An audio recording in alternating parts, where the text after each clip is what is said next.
Hello प्यारे दोस्तों, जैसा कि आपने कहा था कि सर हमको इस साइंस का पेपर का सलूशन चाहिए, तो हम उसका सलूशन लेकर आ चुके हैं।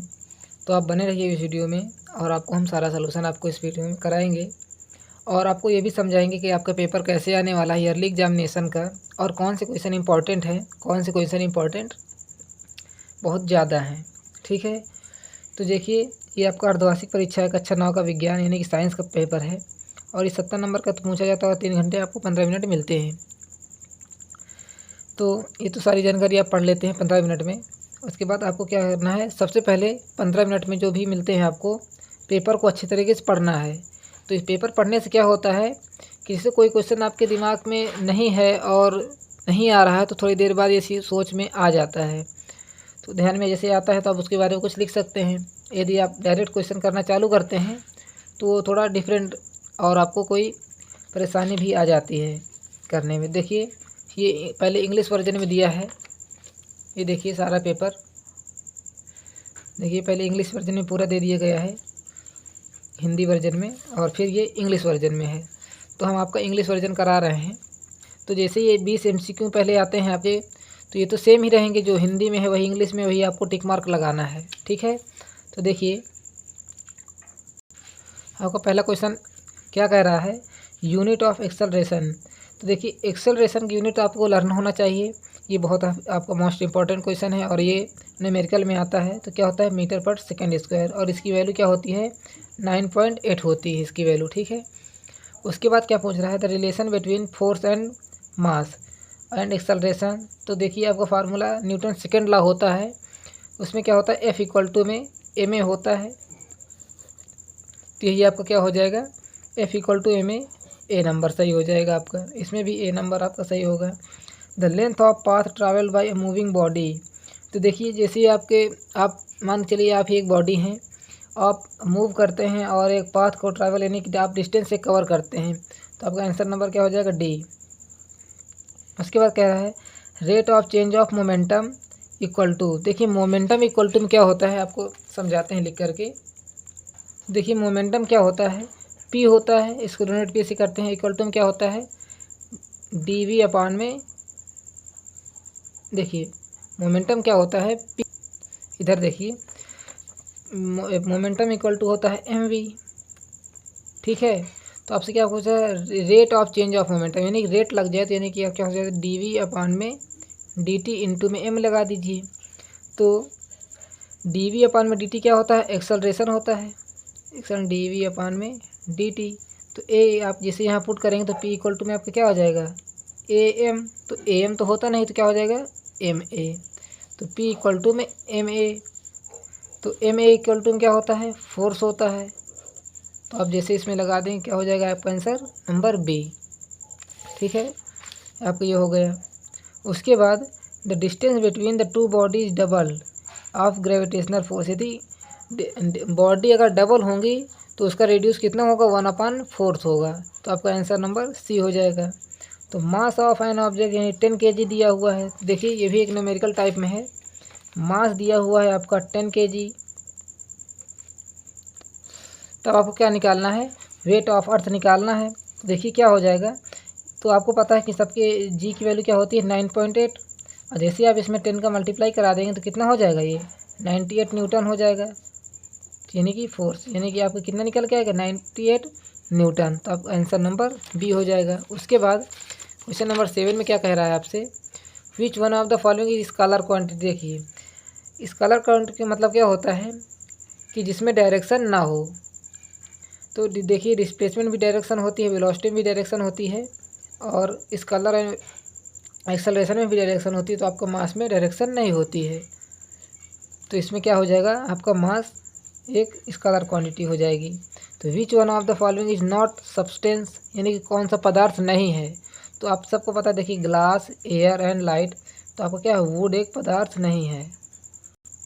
तो आपको क्वेश्चन नंबर 9 क्या कह रहा है, gas is that substance whose, यानी कि गैस क्या है, गैस क्या है, ये तो सबको पता है। इसका वॉल्यूम क्या होता है, डिफिनिट नहीं होता है, और शेप ही डिफिनिट नहीं होता है, यानी कि एक आकार की गैस नहीं होती है, और नहीं इसका शेप। तो क्या हो जाएगा, volume and shape both indefinite. ठीक है, आंसर नंबर आपका सी नंबर सही हो जाएगा। उसके बाद क्या रहा है, international unit of volume cubic metre, क्योंकि देखिए वॉल्यूम का मतलब क्या होता है 3 पावर में, तो क्यूबिक मीटर हो जाएगी। Sublimation is the process of liquefaction of gases, यानी गैस में ये बदल देता है सब्लिमेशन।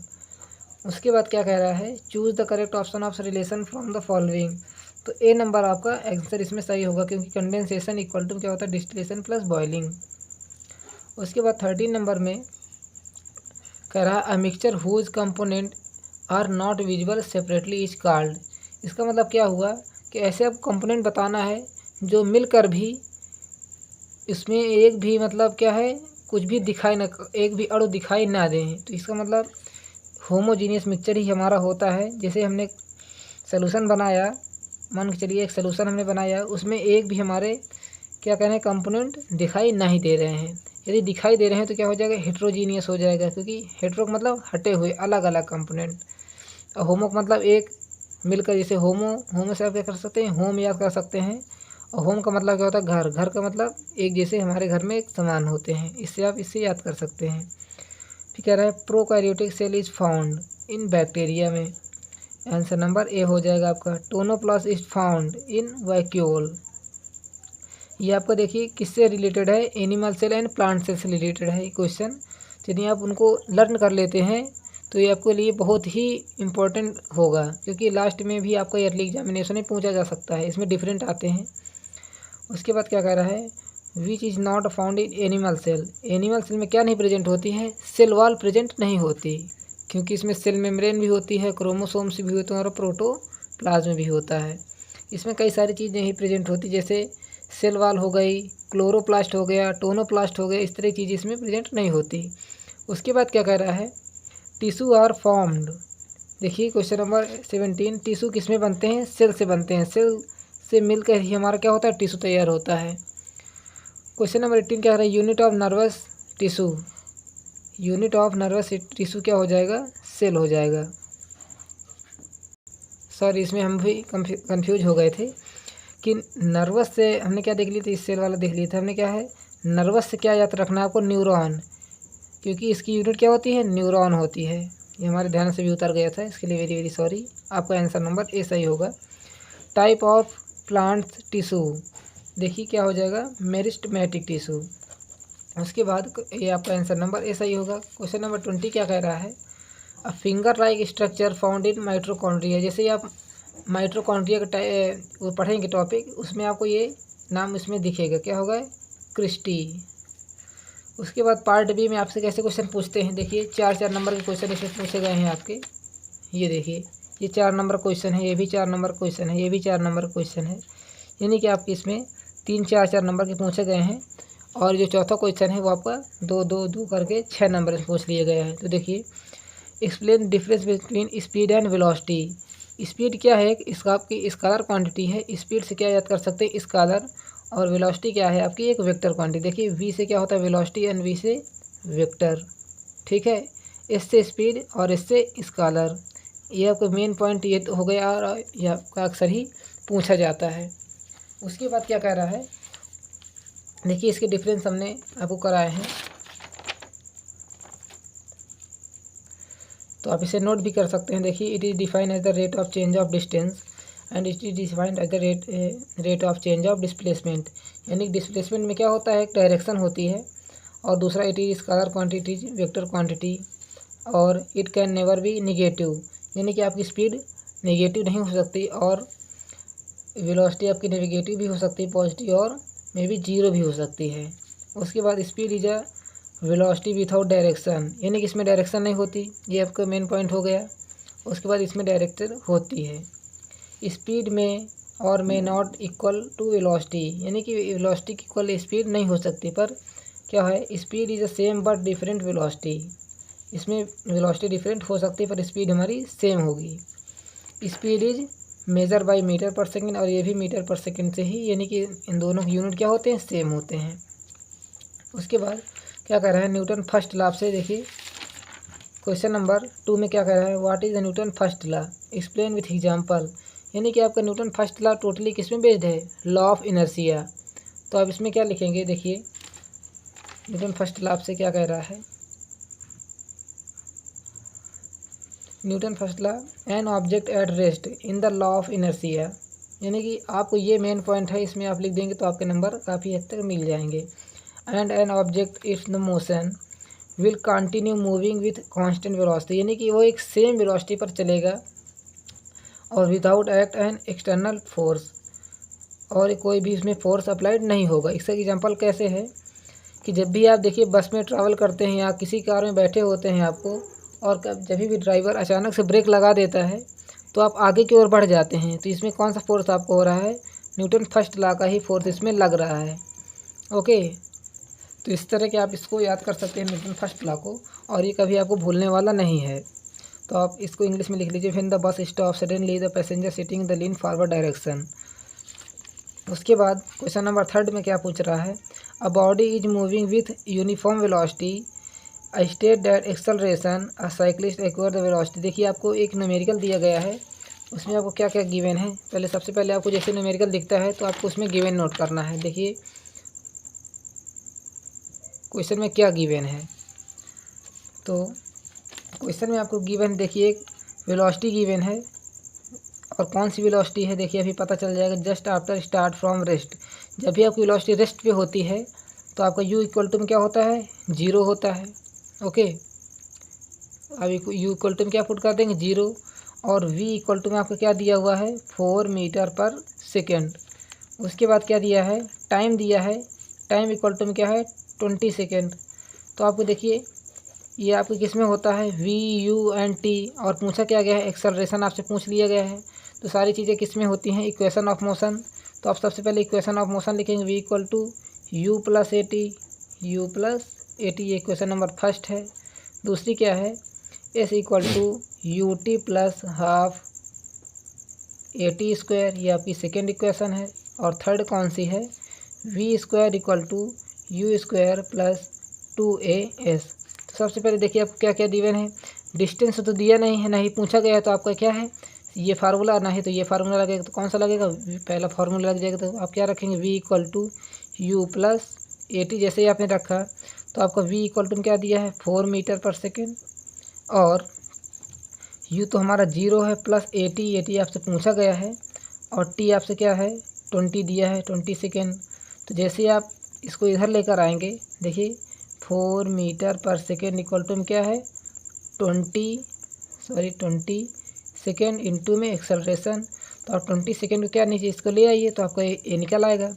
तो ए इक्वल टू क्या आ जाएगा, 4 मीटर पर सेकेंड अपान में 20 सेकेंड, और ये सेकेंड ऊपर जाएगा तो क्या हो जाएगा, सेकेंड स्क्वायर में बदल जाएगा, और ये 4 से 1 हमारा कट जाएगा तो क्या जाएगा, 1/5 मीटर पर सेकेंड स्क्वायर। तो आप इसको क्या लिख सकते हैं, 0 पॉइंट, देखिए पॉइंट में जाएगा तो 2 मीटर पर सेकेंड स्क्वायर। तो यह क्या हो गया, फाइनल आंसर हो जाएगा। उसके बाद क्वेश्चन नंबर 4 में पूछ रहा है, write the value of Newton gravitational constant g unit along with unit से, and write the Newton law of gravitation, establish the relation between g and g। तो देखिए सबसे पहले आपको क्वेश्चन, इसमें सारे 3 क्वेश्चन पूछे गए हैं और इसमें 2-2 मार्क्स आपको मिलेंगे। तो right the value of Newton gravitational constant, इसकी वैल्यू आपको पता ही होनी चाहिए।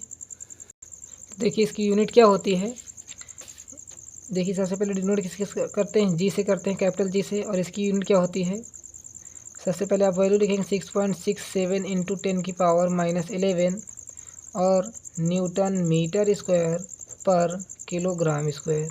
इसमें आपको लिखने में इतने में आपको 2 नंबर मिल जाएंगे।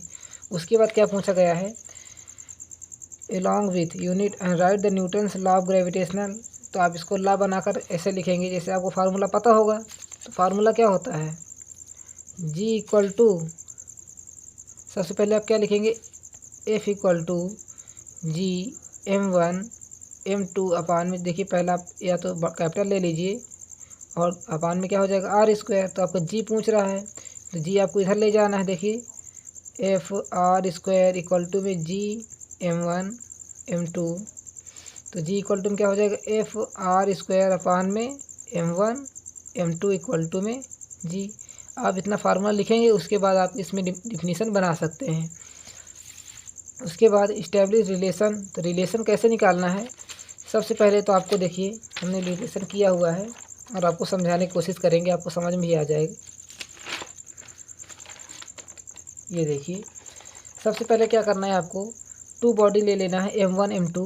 उसके बाद देखिए हमने वही चीज़ लिखा हुआ है, let a two body mass अर्थ M1 एंड M2। या तो आप इसको कैपिटल M मान सकते हैं मास ऑफ अर्थ को, यानी कि मास ऑफ अर्थ है ये। And the distance between the two body is R, यानी हमने कैपिटल R लिया है तो R हो जाएगी।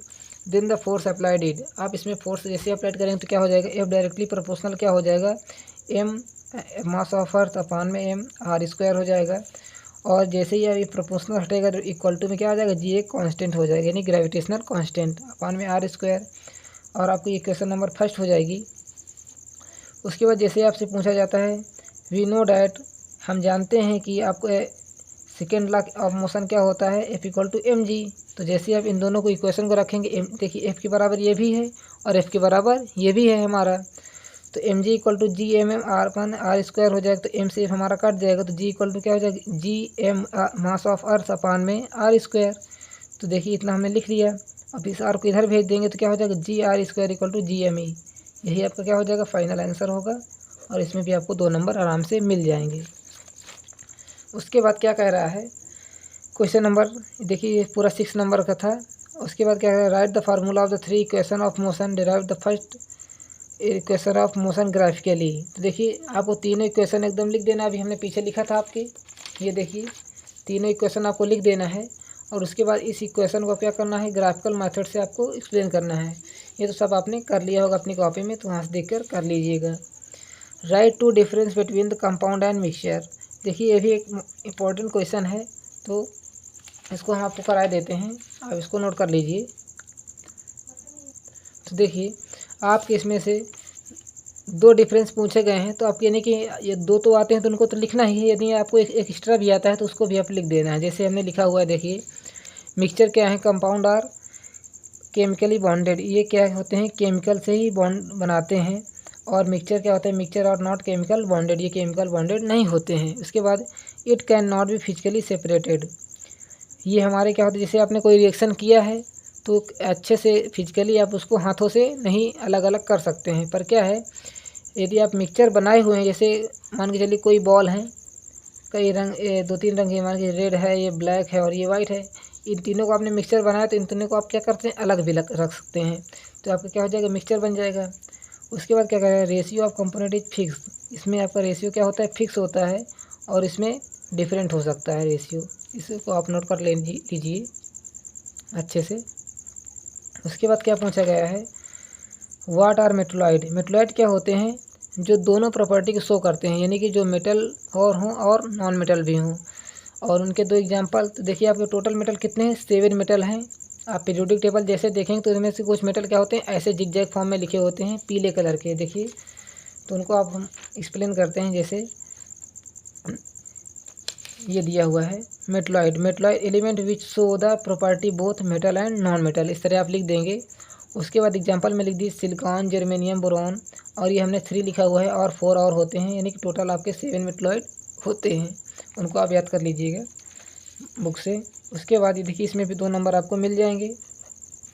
फिर क्या करें, what is physical and chemical change, right with example, तो इसको भी हमने कर लिया है। देखिए इसको हमको पहले से नोट करना पड़ता है क्योंकि वीडियो काफ़ी लॉन्ग हो जाती है, तो आप लोग देखते नहीं हैं लॉन्ग होने के चक्कर में, तो सब लोग तो शॉर्ट ही पसंद करते हैं। देखिए हमने कर लिया है इसको भी। तो क्या है, physical number no new substance is formed, यानी कि इसका मतलब क्या हो गया, फिजिकल में कोई भी हमारा न्यू पदार्थ यानी कि नया पदार्थ सब्सटेंस नहीं बनेगा। और केमिकल में क्या होता है, जैसे आपने कोई रिएक्शन किया तो उसमें आपको एक नई रिएक्शन मिल जाती है, तो ये आपको क्या हो जाएगा, केमिकल चेंज हो जाएगा। ये फिजिकल चेंज क्या होता है, इट इज़ टेम्परेरी चेंज, यानी कि कभी कभी ये टेम्परेरी भी बन जाता है, मतलब क्या होता है, परमानेंटली नहीं बनता, और ये हमारा परमानेंटली हो जाता है। इट इज़ रिवर्सिबल, यानी कि आपने रिएक्शन किया और उसको फिर से उसी फॉर्म में ले आया। जैसे मान के चलिए रिवर्सिबल मतलब क्या होता है, जैसे आपने कोई सामान लिया, मान लीजिए दुकान गए आपने, वहाँ से एक बिस्कुट की पैकेट ले लिया, यानी आपको उसको, जैसे 5 रुपये का बिस्किट है तो आपने उसको 5 रुपये तो दिया होगा ना, यानी आपको जैसे बिस्कुट नहीं पसंद है तो आप बिस्कुट को रिटर्न करके उससे 5 रुपये ले सकते हैं। तो इसका मतलब क्या हो जाएगा, रिवर्सिबल, यानी कि आपने उसको पैसे दिए और बिस्किट लिए और बिस्किट ना लेकर उससे आपने पैसे भी ले लिए, बिस्कुट दे दिया आपने पैसे ले लिए, तो ये क्या हो जाएगा, रिवर्सिबल।